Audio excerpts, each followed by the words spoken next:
Chapter 15 Southern Sudan, 2009.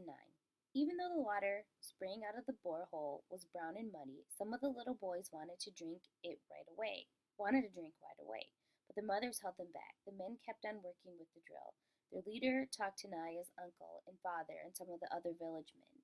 Later, Depp explained things to her. Don't worry, he said. The water is muddy because it is still mixed with the old water that they were using from the pond. They have to drill further down to make sure of getting deep enough into the good clean water underground. And then they have to put in the pipes and make a foundation with the gravel, and then install the pipe and pour cement around it, and the cement has to dry. It would be several more days before they could drink the water, Depp said. Naya sighed and picked up the big plastic can.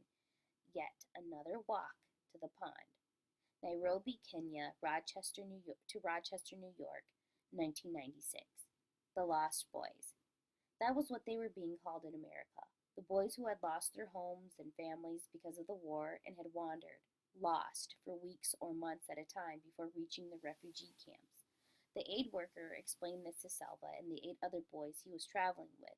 The woman spoke mostly English. Sometimes she said a word or two in Arabic, but she did not speak the language well. She tried her best to speak slowly, but she had many things to tell them, and Salva worried that he might misunderstand something important. They rode in a truck from the Ifo refugee camp and a processing center in Nairobi, the capital of Kenya. Endless forms had to be filled out. Their photos were taken. There was a medical examination. It was all a blur to Salva, for he was too excited to sleep, which made him too tired to grasp everything that was happening. But there was one clear moment, when he was given new clothes. In the camp he had worn an old pair of shorts and an even older t-shirt. He had taken as good care of them as he could, but there were holes in the shirt, and the waistband of the shorts was stretched out and threadbare. The camp workers handed out clothing whenever donations came in, but there was never enough clothes for those who needed them. Now Salva's arms were piled high with new clothes, underwear, socks, sneakers, a pair of long pants, a t-shirt, and a long-sleeve shirt to wear on top of it, and he was to wear all of these clothes at the same time? It's winter in America, the aid worker said. Winter? Salva repeated. Yes, very cold. You will be given more clothes in New York. More clothes? Salva shook his head. How can I possibly wear any more clothes? Salva could hardly believe his eyes when he boarded the plane in Nairobi. Every person had a seat, and they all had luggage too. With all those people, hundreds of heavy padded chairs, and all those bags, how would the plane ever get off the ground? Somehow it did, not like a bird lifting off lightly, with a quick flap of wings, but with shrieks and roars, and the engines, as the plane lumbered down the long runway, as if it had to try as hard as it could get into the air. Once the plane was safely aloft, Salva stared at the scene, outside the small window. The world was so big, yet everything in it was so small. Huge forests and deserts became mere patches of green and brown. Cars traveled along the roads like ants in a line, and there were people down there, thousands of them, but he could not see a single one. Would you like a drink? Salva looked up at the woman in her neat uniform and shook his head to show that he did not understand. She smiled. Coca-Cola? Orange juice? Coca-Cola.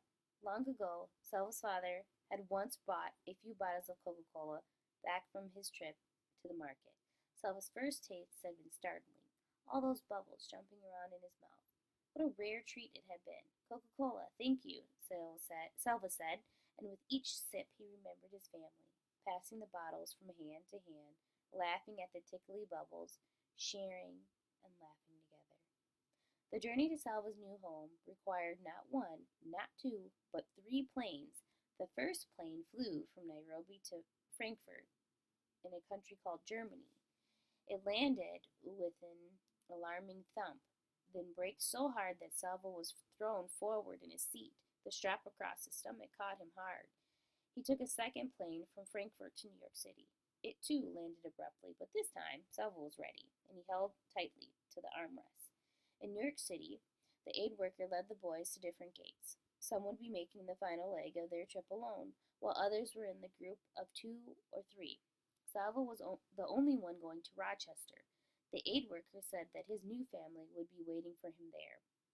On the plane to Rochester, most of the passengers were men traveling on their own. But there were some women too, and a few families, mothers and fathers, had children. Most of the people were white. Beginning at the airport in Frankfurt, Selva had seen more white people in the last few hours than he had ever seen before in his whole lifetime. He tried not to stare, but he couldn't help studying the families closely. Thoughts kept looping through his mind. What if my new family wasn't there? What if they have changed their minds? What if they met me and don't like me? Selva took a deep breath. A step at a time, he reminded himself. Just this flight to get through, for now. The plane landed at last, its wheels screeching, while Selva gripped the armrest and braced himself for what was to come. There they were, smiling and waving in their airport lobby. His new family, Chris, the father, Louise, the mother, and 4 children. Selva would have siblings, just as he had before. He felt his shoulders relax a little on seeing their eager smiles. Selva said hello and thank you many times, for in his fatigue and confusion, they were the only words he felt sure about. He could not understand what anyone was saying, especially Louise, who spoke so quickly that at first he was not sure she was even speaking English. And yes, they did have more clothes for him. A big puffy jacket, a hat, a scarf, gloves. He put on the jacket and zipped it up. The sleeves were so bulky that he felt as if he couldn't move his arms properly. He wondered if he looked very foolish, now with his body and arms so fat and his legs so thin. But none of the family laughed at him, and he soon noticed that they were all wearing the same kind of jacket. The glass door of the airport terminal slid open. The frigid air hit Selva's face like a slap. Never had he felt such cold before. In the part of Africa where he had lived all his life, the temperature rarely dropped below 70 degrees. When he inhaled, he thought his lungs would surely freeze solid and stop working. But all around him, people were still walking and talking and moving about. Apparently, it was possible to survive in such cold temperatures, and he now understood the need for the awkward padded jacket. Selva stood still inside the terminal doors for a few moments. Leaving the airport felt like leaving his old life forever. Sedan, his village, his family. Tears came to his eyes, perhaps from the cold air blowing in through the open doors. His new family was already outside. They turned and looked at him. Selva blinked away the tears and took his first step into a new life in America.